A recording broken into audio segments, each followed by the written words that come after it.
बिस्मिल्लाहिर्रहमानिर्रहीम। अस्सलाम वालेकुम व्यूअर्स, मैं हूं तंजीला रियाज और आप देख रहे हैं मेरे यूट्यूब चैनल। तो आज मैं आपके साथ शेयर करूंगी आलू करी की रेसिपी।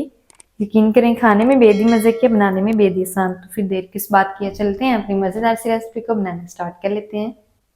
बिस्मिल्लाहिर्रहमानिर्रहीम। मज़ेदार सी आलू की करी बनाने के लिए ना सबसे पहले तो यहाँ पर मैंने एक कढ़ाई ले लिया। सबसे पहले हम क्या करेंगे, इसके अंदर शामिल करेंगे 1 कप घी। कप को अच्छी तरह से साफ करेंगे ताकि जो घी है ना हमारा वेस्ट ना हो। चलें जी, कप को साफ करने के बाद अब जो फ्लेम है ना इस टाइम पर हम ऑन कर देंगे। चलें जी, फ्लेम को मैंने ऑन कर दिया है। घी को ना हम अच्छी तरह से मेल्ट कर लेंगे। तो जैसे कि हमारा अच्छी तरह से मेल्ट होगा, अब हम इसके अंदर शामिल करेंगे 1 टेबल स्पून अदरक की पेस्ट और इसी के साथ शामिल करेंगे 1 टेबल स्पून ही लहसुन की पेस्ट। अच्छा, जो फ्लेम है ना वो मैंने एक दफ़ा से ऑफ कर दिया है क्योंकि ऑलरेडी जो हमारा घी है ना वो अच्छी तरह से गर्म हो चुका है। तो ऑफ फ्लेम पर ही हम अदरक लहसुन की पेस्ट को फ्राई करेंगे। फ्लेम को अगर हम ऑन रखेंगे ना तो अदरक लहसुन की पेस्ट हमारे फेस के ऊपर भी जा सकती है और हमारा फेस जल भी सकता है। इसलिए ऑफ फ्लेम पर अदरक लहसुन की पेस्ट को फ्राई करेंगे 1 मिनट तक, ताकि अदरक लहसुन की जो कच्ची सी स्मेल है ना वो खत्म हो जाए। अल्हम्दुलिल्लाह से देखिए, अदरक लहसुन की पेस्ट को भी ना मैंने 1 मिनट तक फ्राई कर लिया है। अदरक लहसुन की जो कच्ची सी स्मेल है ना वो खत्म हो चुकी है। अब हम इसके अंदर शामिल कर देंगे 1 टीस्पून साबित जीरा और जीरे को ना हमने 30 सेकंड के लिए क्रैकल कर लेना है ताकि जीरे की जो प्यारी सी खुशबू है ना वो आना शुरू हो जाए। तो जीरे को भी ना मैंने 30 सेकंड के लिए क्रैकल कर लिया है, प्याज की खुशबू आना शुरू हो चुकी है। तो अब हम ना इसके अंदर शामिल करेंगे प्याज। तो प्याज ना देखिए यहाँ पर मैंने एक मीडियम साइज के लिए, जिसको ना मैंने मोटा मोटा सा चॉप कर लिया है। अच्छा जी, फ्लेम को ना मैंने तभी ऑन कर दिया था जब अदरक लहसुन की पेस्ट फ्राई हो गई थी ना। जीरे को जब मैंने शामिल किया था ना तब मैंने फ्लेम को ऑन कर दिया था। फ्लेम को ना अब हम मीडियम रखेंगे और मीडियम फ्लेम पर ना हम प्याज को फ्राई कर लेंगे 4 से 5 मिनट तक, ताकि जो प्याज है ना वो भी हमारी सॉफ्ट हो जाए, साथ ही साथ जो प्याज का कलर है ना वो भी गोल्डन सा हो जाए। तो 4 से 5 मिनट तक मैं प्याज को फ्राई कर लूँ, फिर मैं आपको दिखाती हूँ। अल्हम्दुलिल्लाह से देखिए 4 से 5 मिनट तक ना मैंने अच्छी तरह से प्याज को फ्राई कर लिया है। प्याज का जो कलर है ना वो भी गोल्डन सा हो चुका है, साथ ही साथ जो प्याज है ना हमारी काफी हद तक नरम हो चुकी है। अब हम इसके अंदर शामिल करेंगे टमाटर। यहाँ पर ना मैंने 3 अदद मीडियम साइज के टमाटर लिए हैं, इनको ना मैंने रफली सा कट कर लिया है स्लाइसिस में। साथ ही 1 टीस्पून नमक शामिल कर देंगे। नमक की वजह से जो टमाटर है ना काफ़ी हद तक जो है वो जल्दी सॉफ्ट हो जाते हैं, इसलिए मैंने साथ में नमक को शामिल कर दिया है। आप चाहें तो साथ में भी शामिल कर सकते हैं, चाहे तो आप बाद में भी शामिल कर सकते हैं दूसरे स्पाइसेस के साथ। टमाटर को ना अब हमने पका लेना है, तब तक पका लेंगे जब तक टमाटर हमारे नरम नहीं हो जाते। मीडियम फ्लेम पर टमाटर को पका लेंगे, जितना भी टाइम लगेगा मैं आपको बताऊंगी। अच्छा, नमक ना आप अपने टेस्ट के मुताबिक एडजस्ट कर लीजिएगा, जितना भी आपको पसंद हो। टमाटर को ना 3 से 4 मिनट तक मैंने पका लिया है। टमाटर ना हमारे काफ़ी हद तक नरम हो चुके हैं। अब हम शामिल करेंगे इसके अंदर कुछ स्पाइसेस। 1 टीस्पून धनिया पाउडर शामिल करेंगे, आधा टीस्पून कश्मीरी लाल मिर्च। अगर आपके पास ना हो तो स्किप कर दीजिएगा क्योंकि इसका जो फ्लेवर है ना वो बिल्कुल भी नहीं होता, ये ना जस्ट कलर के लिए होती है। 1 टीस्पून लाल मिर्च का पाउडर। अच्छा, मिर्ची ना आप अपने टेस्ट के मुताबिक एडजस्ट कर लीजिएगा और नमक को भी। 1/4 टीस्पून हल्दी पाउडर। साथ ही शामिल करेंगे 1 टेबल स्पून पानी शामिल करेंगे ताकि मसाले हमारे जले नहीं। और मीडियम फ्लेम पर ना हमने मसालों की तकरीबन 6 से 7 मिनट तक अच्छी तरह से बुनाई कर लेनी है। साथ साथ थोड़ा सा पानी भी लगाएंगे मसालों को ताकि मसाले हमारे जले नहीं, और थोड़ा थोड़ा सा पानी लगा के हमने मसालों को ना 6 से 7 मिनट तक अच्छी तरह से बुनाई कर लेनी है। तो जल्दी से ना मैं इनकी बुनाई कर लूँ, फिर मैं आपको दिखाती हूँ। अल्हम्दुलिल्लाह से देखिए यहाँ पर ना 6 से 7 मिनट तक मैंने अच्छी तरह से मसालों की जो है वो बुनाई कर ली है। थोड़ा थोड़ा सा पानी लगा के मसालों को अच्छी तरह से मैंने भून लिया है।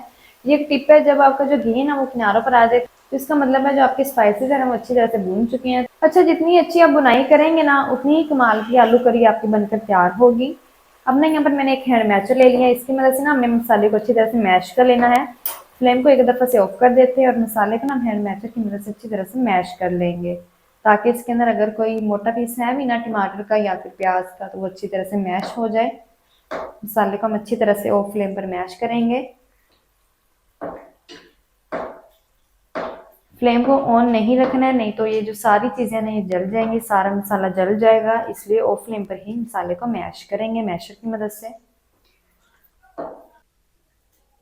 अल्हम्दुलिल्लाह से देखिए यहाँ पर ना मैंने मसाले को अच्छी तरह से मैश कर लिया है। मसाला हमारा अच्छी तरह से मैश हो चुका है, तो मैशर को भी हम साफ़ कर लेंगे। अल्हम्दुलिल्लाह से ये देखिए कितनी कमाल की जो ग्रेवी है ना वो भी हमारी बन चुकी है। तो माशाल्लाह से देखिए कितनी कमाल की ग्रेवी भी हमारी बन चुकी है। फ्लेम को ना इस टाइम पर करते हैं फिर से ऑन। चलें जी, फ्लेम को मैंने ऑन कर दिया है। अब हम ना इस मसाले के अंदर शामिल करेंगे आलू। तो आलू ना यहाँ पर मैंने 800 ग्राम लिए हैं, जिनके जो छिलके हैं ना वो रिमूव करने के बाद मैंने क्यूब्स में कटिंग कर ली है। आलूओं की ना हमने बुनाई करनी है मसाले के साथ तकरीबन 10 मिनट तक। 10 मिनट तक बुनाई करेंगे ताकि जो आलू है ना हमारे वो 40% तक सॉफ्ट हो जाएं बुनाई में ही। बाद में हम फिर इसको ना 60% तक सॉफ्ट करने के लिए ना इसके अंदर पानी शामिल करेंगे। तो 40% तक हमें ना आलूओं को यहीं पर ही जो है वो पका लेना है, सॉफ्ट कर लेना है। मसाले के साथ 10 मिनट तक अच्छी तरह से बुनाई कर लेंगे मीडियम फ्लेम पर। तो 10 मिनट तक मैं बुनाई कर लूँ फिर मैं आपको दिखाती हूँ। अल्हम्दुलिल्लाह से देखिए यहाँ पर ना मैंने 10 मिनट तक जो है वो अच्छी तरह से बुनाई कर ली है आलूओं की मसाले के साथ। आलू ना हमारे 40% तक जो है वो सॉफ्ट हो चुके हैं। तो अब हमने ना इसको मजीद 60% तक और सॉफ्ट करना है। तो उसके लिए ना हम इसमें शामिल करेंगे पानी।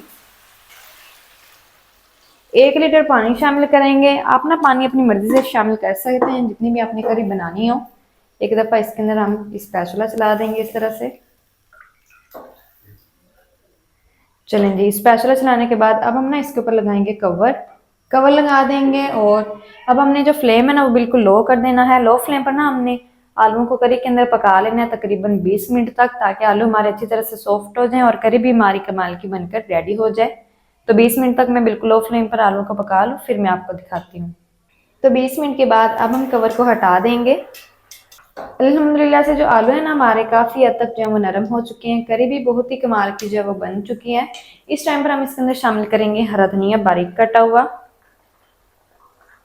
चलें जी, थोड़ा सा हरा धनिया शामिल करेंगे। इसी के साथ ही शामिल करेंगे 3 से 4 अदद हरी वाली मिर्ची साबित शामिल करेंगे और इनको भी ना हमने हल्का सा मिक्स कर लेना है। चलें जी, हल्का सा मिक्स करने के बाद जो फ्लेम है ना अब हम ऑफ कर देंगे। फ्लेम को मैंने ऑफ कर दिया है, कवर लगा देंगे और कवर लगा के ना हमने 2 मिनट तक ऑफ फ्लेम पर इसी तरह से आलू और करी को छोड़ देना है। 2 मिनट के बाद फिर मैं आपको दिखाती हूँ। तो 2 मिनट के बाद अब हम कवर को हटा देंगे। तो माशाल्लाह से ये देखिए अल्हम्दुलिल्लाह से कितनी कमाल की आलू की करी हमारी बनकर रेडी हो गई है। तो माशाल्लाह से ये देखिए कितनी कमाल की अल्हम्दुलिल्लाह से बन चुकी है। फ्लेम को हमने ऑलरेडी ही ऑफ कर दिया है। जल्दी से ना हम करते हैं आलू करी को डिश आउट और आपको मैं दिखाती हूँ इसका फाइनल लुक। बिस्मिल्लाहिर्रहमानिर्रहीम। तो माशाल्लाह अल्हम्दुलिल्लाह से बहुत ही कमाल की आलू करी हमारी बनकर रेडी हो गई है। तो माशाल्लाह ये देखिए कितनी कमाल की बन चुकी है। यकीन करें खाने में ना ये बेहद ही मज़े की है, बनाने में बेहद ही आसान है। तो आप भी ना इसे घर में लाजमी ट्राई कीजिएगा।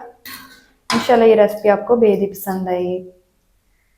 तो माशाल्लाह जी ये थी हमारी आज की रेसिपी आलू करी की। आलू करी मज़ेदार टेस्टी किस तरीके से बनाई जाती है तमाम तरीका आपके साथ शेयर कर दी है। वीडियो अच्छी लगी तो वीडियो को लाइक और चैनल को आपने लाजमी सब्सक्राइब करना है। मिलते हैं नेक्स्ट वीडियो के साथ, तब तक के लिए अल्लाह हाफिज़।